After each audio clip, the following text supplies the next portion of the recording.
హరి ఓం మా ఛానల్కి స్వాగతం.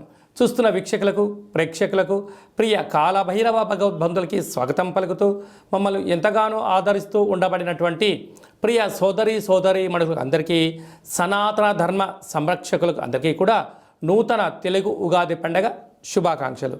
శ్రీ క్రోధినామ సంవత్సరంలో అందరికీ నిండు నూరేళ్ల ఆయురారోగ్యాలను ప్రసాదించాలని, వారాలు 7, తిథులు 15, నక్షత్రాలు 27, రాసులు 12, లగ్నాలు 12, మహర్దశలు 9, అలాగనే షడ్రుచుల సమ్మేళనమే 6 ఋతువులతో కూడుకున్నటువంటి తీపి, కారం, పులుపు, చేదు, వగరు అనేటువంటిది ఎలా ఉంటుందో మనిషి జీవితంలో కష్టాలు సుఖాలు ఎప్పుడు ఉంటాయి. ఎవరి జీవితంలో కూడా ఎప్పుడు కూడా పూర్ణిమ శాశ్వతం కాదు, అమావాస్య అనేటువంటిది ఎప్పుడు అడ్డంకి కాదు అని చెప్పి గుర్తుపెట్టుకోవాలి. కనుక ఈ 360 రోజులు ఈ క్రోధినామ సంవత్సరంలో 30 సంవత్సరాల తర్వాత శని భగవానుడు తన సొంత గృహంలో ఉండగా వచ్చినటువంటి క్రోధినామ సంవత్సరం కావడం వలన అందరికీ నిండు నూరేళ్ల ఆయురారోగ్యాలని, విద్య, ఉద్యోగ, వ్యాపార, రాజకీయ, సేవారంగ కార్యక్రమంలో అన్నింటా విజయం సాధించాలని కోరుకుంటూ ఈ సంవత్సరంలో అందరికీ తెలుగు ఉగాది పండుగ శుభాకాంక్షలు. ద్వాదశ రాశిలో గ్రహ గమనాన్ని ఒకసారి వీక్షింపచేద్దాం. మేషరాశిలో గురు సంచార స్థితి, కన్యరాశిలో కేతు భగవాను సంచార స్థితి, కుంభరాశిలో శనిచర స్వామివారు స్వక్షేత్ర సంచార స్థితి, మీనరాశిలో రాహు సంచార స్థితితో ద్వాదశ రాశిలో గ్రహ గమనాలు ఈ విధంగా ఉన్నాయి. అలాగనే మనకు 26/4/2024 సంవత్సరంలో అనగా ఈ తెలుగు ఉగాది పండగ తదనంతరమే గురువు మేషరాశిలో నుంచి వృషభ రాశిలోకి నర్మదా నది పుష్కర సందర్భంగా గృహ మార్పు ఉందని చెప్పి గమనించాలి. ఈ క్రోధినామ సంవత్సరానికి అధిపతి రాజు అంగారకుడు. ఎందుకనగా ఈ సంవత్సరము మనకు తెలుగు ఉగాది పండగ మంగళవారం రోజు అవ్వడం వలన, మంగళవారానికి అధిపతి కుజ భగవానుడు అవ్వడం వలన, ఈ సంవత్సరానికి రాజు కుజుడు అవ్వడం వలన నిత్యము అనేక మంది క్రోధము, ఆవేశము అనేటువంటి పరిస్థితుల్లో ఉండడము, ఎర్రటి నేలలు, ఎర్రటి పంటలు బాగా పండడము, అద్భుతమైనటువంటి కందులు, మిరప, ఎర్రటి నేలలు, సంపూర్ణమైనటువంటి ఆహార ధాన్యాల ఉత్పత్తులు చాలా అద్భుతంగా ఉంటాయని చెప్పి కూడా గమనించగలగాలి. కాకపోతే ప్రజలందరూ కూడా ధర్మ మార్గంగా, ఆధ్యాత్మికంగా ఉండడము, తల్లిదండ్రులను, గురువులను, ధర్మాన్ని ఎవరైతే ఆచరిస్తారో వారికి రుణభయం, రోగభయం, శత్రుప్రయం, ప్రమాదాలు తొలగిపోతాయని చెప్పి కూడా గమనించగలగాలి. అలాగనే ఈ సంవత్సరము మంత్రివర్యులు శని భగవానుడు అవ్వడం వలన, ఆ శని భగవానుడు ప్రస్తుత కాలమాన ప్రకారంగా కుంభరాశిలో సంచారము చేయడం వలన ధర్మ మార్గంగా ఎవరైతే ఉంటారో వారికి చాలా మంచి కాలము అని చెప్పి గమనించగలగాలి. తెల్లటి నువ్వులు, విశేషమైన నీలం రంగు పదార్థాలు, పుష్పాలు, పండ్లు, పదార్థాలు, అద్భుతమైనటువంటి ధర్మ పరిపాలనగా, ధర్మంగా, న్యాయంగా, నీతిగా ఉండబడిన వారికి చాలా మంచి కాలం అని చెప్పి గుర్తుపెట్టుకోగలగాలి. ఎవరైతే అధర్మంగా ఉంటారో, అన్యాయంగా ఉంటారో, రాక్షస జీవన విధానంగా ఉంటారో, గతి తప్పిన జీవన విధానం ఎవరైతే అలవర్చుకుంటారో వారికి అనేక ఇబ్బందులు ఉంటాయని చెప్పి కూడా గమనించగలగాలి. ఈ సంవత్సరము పశుపాలకుడు కృష్ణ పరమాత్ముడు అవడం వలన గోవులు, పశువులు సమృద్ధిగా ఆయురారోగ్యాలుగా ఉండడం, మంచి పాడి, మంచి పంట, ఐశ్వర్యము, సుఖవంతమైన జీవనం ఉండడం జరుగుతుంది అని చెప్పి గమనించాలి. కాకపోతే ఈ సంవత్సరము శుక్రుడు అనేక రకాలమైనటువంటి ప్రభావం అధికంగా ఉండడం వలన అనేక మంది నిత్యము రోజు నూతన వస్త్రాలకు, బంగారు ఆభరణాలకు, వజ్ర వైడూర్యాలకు, విలాసవంతమైన జీవితాలకు, ఆధ్యాత్మిక తీర్థయాత్ర కార్యక్రమాలకి మొగ్గు చూపడం జరుగుతుంటుంది. కాకపోతే విచక్షణారహిత జీవితాన్ని పొందడానికి, మద్యమత్తు మాంసాల జీవితాన్ని పొందడానికి ఎక్కువ మంది మక్కువ చూపించే పరిస్థితి ఉంటుంది.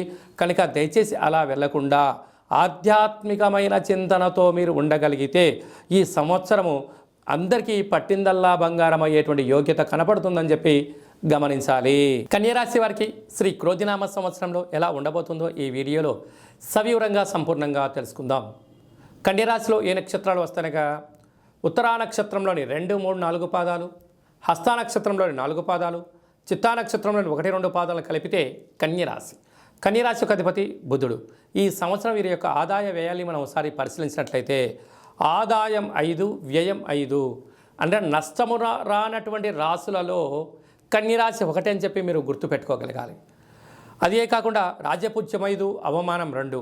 వృత్తులలో, ఉద్యోగాల్లో, వ్యాపారాల్లో ధర్మంగా, న్యాయంగా, ఆధ్యాత్మికంగా మీరు ఉండడం వలన అన్నింటా విజయం మీ సొంతం కాబోతుందని చెప్పి గమనించగలగాలి. ప్రధానంగా ఉత్తరా నక్షత్ర జాతకులు ఆగస్టు నుండి డిసెంబర్ వరకు మీ జన్మ నక్షత్రం రోజున అష్టమి, అమావాస్య, పూర్ణిమ సందర్భంగా దూర వాయు జల ప్రయాణాలు పెట్టుకోవద్దు. ముఖ్యమైన సభలు, సమావేశాలు వాయిదా వేసుకోవడం ఉత్తమోత్తంగా భావించగలగాలి. అదే కాకుండా ఈ కన్యరాశి వారి అధిపతి బుధుడు అవ్వడం వలన ఈ విష్ణువుకు చాలా ఇష్టమైనటువంటి రాశి అవ్వడం వలన వీరికి వృత్తులలో, ఉద్యోగాల్లో, వ్యాపారాల్లో కష్టపడేటువంటి వారికి చాలా మంచి కాలం ఉందని చెప్పి గమనించగలగాలి. కనుక ధర్మంగా, న్యాయంగా స్వయం వృత్తులు, సేవా రంగాలు, వ్యాపారస్తులు, హోటల్ వ్యాపారాలు, స్వయం వృత్తుల వాళ్ళు, ధార్మిక కార్యక్రమాలు ఆచరింపజేసేవారు, అగరబత్తులు, అలా ఫుడ్కు సంబంధించినటువంటి మ్యానుఫ్యాక్చరింగ్ యూనిట్స్ వారందరికీ చాలా మంచి కాలం ఉందని చెప్పి గమనించగలగాలి. కనుక వీరు వీలైనంత వరకు శక్తి కాళభైరవ స్వామిని స్మరించడం, ధ్యానించడం వలన కష్టాలు తొలగిపోయి ఐశ్వర్యానికి ఆనందం మీ సొంతం అవుతుంది. కనుక ఏదైనా తెలిస్తేనే చేయండి, తెలియలేదు తెలుసుకొని చేసే ప్రయత్నం చేయండి. దీనివల్ల సమయం, ధనం వృధా కాకుండా మనశ్శాంతి, ఆయురారోగ్యం మీ సొంతం అవుతుంది. కనుక శక్తి కాళభైరవ స్వామి యొక్క ఆనంద దీపాన్ని పూజా మందిరంలో పెట్టడం, గుమ్మం బయట శక్తి కాళభైరవ స్వామి యొక్క ముగ్గు పెట్టుకోవడం వలన నిత్యము ఐశ్వర్యానికి స్వాగతం పలుకుతారు అని చెప్పి గమనించాలి. తెలుగు ఉగాది పండగ ఈ సంవత్సరం మొత్తాన్ని బాగా మనం పరిశీలించినట్లయితే గ్రహ గమనాలలో పెద్దగా మార్పులు లేవు. గురు భగవానుడు ఒక్కడే మేషరాశిలో నుంచి వృషభ రాశిలోకి సంచార స్థితి ఉంది. కనుక వీలైనంత వరకు ధర్మము, ఆధ్యాత్మికత, నిత్యము, ఆరోగ్యము, సంపూర్ణమైనటువంటి ప్రతి ఒక్క వ్యక్తిగత జాతకంలో మీరు అందరిపైన గ్రహ గమనాల పరిస్థితి చాలా అధికంగా ఉంటుంది. కనుక సూర్యోదయపు మునుపురమే లేవడము, పచ్చటి పైరు పొలాలలో సంచారము చేయడము, ఆకులతో కూడుకున్న జీవన విధానాన్ని ఏర్పాటు చేసుకోగలిగినట్లయితే మంచి కాలం ఉంటుందని చెప్పి గమనించగలగాలి. ఈ సంవత్సరము ఏప్రిల్ ఆఖరు నుండి ఆగస్టు 8వ తారీఖు వరకు, అనగా 100 రోజులు దరిదాపు వివాహాది శుభ కార్యక్రమ ముహూర్తాలు లేవని చెప్పి ముందస్తుగా గమనించగలగాలి. కనుక ఈ సంవత్సరం అంతా కూడా మనం అద్భుతమైన విజయం సాధించగలగాలి అన్నట్లయితే ఒక్కొక్క నెలలో ఒక్కొక్క కాళభైరవ స్వామి వారు ఉంటారు. కనుక ఆ కాళభైరవ స్వామి యొక్క స్మరణ, కాళభైరవ స్వామి యొక్క కూష్మాండ దీపము, కాళభైరవ హోమము, కాళభైరవ రక్షణ కంకణాన్ని మనం ధరించగలిగినట్లయితే ఈ సంవత్సరాంతము కుజుడి యొక్క ప్రభావము, శని భగవానుడి యొక్క ప్రభావము తీక్షణ తగ్గి వృత్తులలో, ఉద్యోగాల్లో, వ్యాపారాల్లో మనం అనుకుంటున్న విజయం మన సొంతం అవుతుందని చెప్పి గమనించాలి.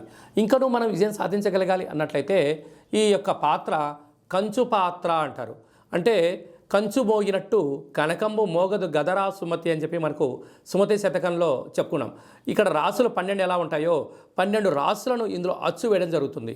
ఈ యొక్క పాత్రను మనం ఇంట్లో ప్రతిరోజు పూజ చేసుకున్న తదనంతరము 2 అగరబత్తులను వెలిగింపజేసుకొని మనసులో ఏదైతే కోరిక ఉందో కోరుకొని ఓం స్వర్ణాకరేషణ కాళభైరవాయ నమో నమః అనేటువంటి మంత్రాన్ని ఉచ్చరింపచేస్తూ ఇలా చిన్నగా శబ్దాన్ని చేసినట్లయితే ఓంకార శబ్దం రావడం జరుగుతుంటుంది. ఇలాగా ఈ ఒక ఓంకార శబ్దాన్ని ఇలా చిన్నగా ఇలా వృత్తాకారంలో తిప్పినట్లయితే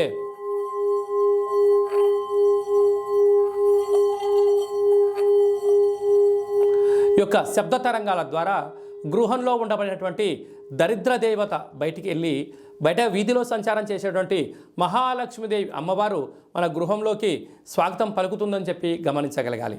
అలాగనే నరదృష్టి యొక్క ప్రభావాలు, గృహ వాస్తు దోష నివారణలు, యంత్ర, మంత్ర, తంత్ర, పరతంత్ర, పరక్రియ అంటే తాంత్రిక ప్రయోగ దోషాలు ఏమైనా కలిగినట్లయితే కూడా ఈ శబ్ద తరంగాల ద్వారా, శబ్దధ్వని ద్వారా మానవుని శరీరంలో ఉండబడినటువంటి షట్చక్రాలైన మూలాధార, స్వధిష్టాన, మణిపూరక, విశుద్ధ, అనహత, ఆజ్ఞా చక్రాలు వికసింపచేసి వ్యక్తిలో ఉండబడినటువంటి అద్భుత జ్ఞానములు, సంపూర్ణమైనటువంటి ఐశ్వర్యము, ఆనందానికి స్వాగతం పలుకుతారు అని చెప్పి గమనించాలి. ఈ యొక్క అక్షయ పాత్రతో పాటు కాళభైరవ స్వామి యొక్క ఒక పిరమిడు, కాళభైరవ స్వామి యొక్క కంకణము, కాళభైరవ స్వామి యొక్క విగ్రహము, కాళభైరవ స్వామి యొక్క డాలరు మెడలో వేసుకోవడం కోసము, కాలికి చేకి కట్టుకోవడానికి నరదృష్టి నివారణ రక్షణ కవచాలు, ఇంటి బయట మనము ఉట్టిలో గుమ్మడికాయ ఎలా కట్టుకుంటామో ఆ ఉట్టిని కాళభైరవ స్వామికి సౌభాగ్య ఉట్టిని కూడా మీకు అందజేయడం జరుగుతుంది. ఈ కావలసిన వారికి మన యొక్క దేవాలయంలో ప్రతి నెలలో 4 మంగళవారాలు, 4 శనివారాలు, శుద్ధాష్టమి, పూర్ణిమ, బహుళాష్టమి, అమావాస్య సందర్భంగా ఒక్కొక్క నెలలో ఒక్కొక్క కాళభైరవ స్వామి ఉంటారు. కనుక ఆ కాళభైరవ స్వామి యొక్క పూజా కార్యక్రమాన్ని మీకు వాట్సాప్ ద్వారా లైవ్ కూడా చూపించి స్వామివారికి ఆశీస్సులు మీరు పొందగలరు. కనుక అక్షయ పాత్రను మన గృహంలో పెట్టుకుందాం, అష్ట కష్టాలకు స్వస్తి పలుకుదాం, ఐశ్వర్యానికి ఆనందానికి స్వాగతం పలుకుతాం అని చెప్పి గమనించాలి.